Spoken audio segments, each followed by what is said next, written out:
Mga boss, yung mga nagdaang araw nga ay naglabas ng video statement si Representative Saldico. At doon nga ay dinawit yung pangalan ni Representative Sandro Marcos na mayroon umano siyang insertion sa mga budget ng Pilipinas, mga boss, no, na umabot ng 50 plus billion, mga boss. Ano?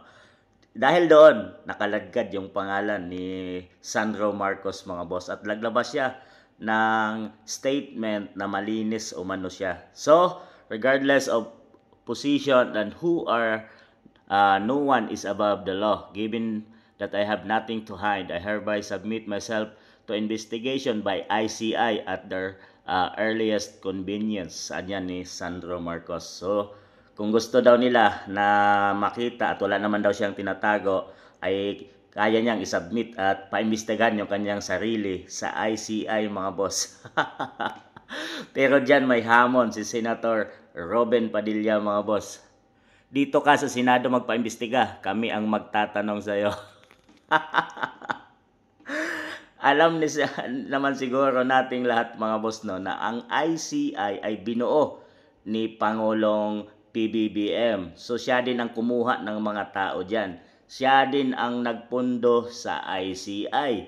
Ano ba kaibahan ng investigation sa ICI? Ang ICI ay hindi live na nag-iimbestiga.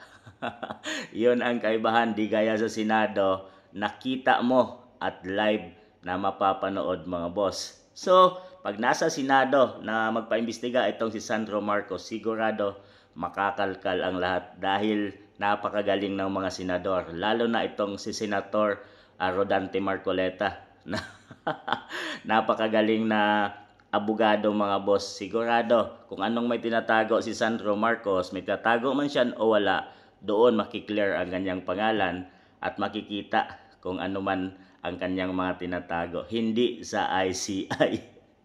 Pero hindi pinagbigyan ni Representative Sandro Marcos ang hamon ni Senator Robin Padilla. Ito ating basahin mula kay Sandro Marcos, mga boss.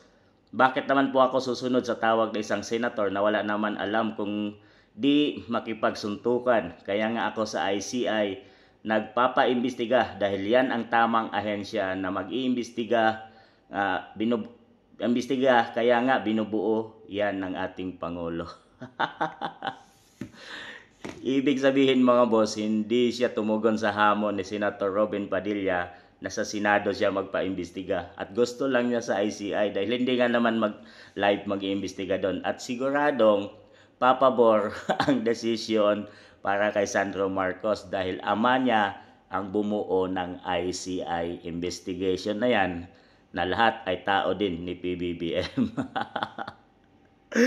Mga boss, tablado itong si Sandro Marcos ay Senator Robin Padilla. Dahil dalhin mo yan sa Senado, siguradong makakalkal ang baho mo.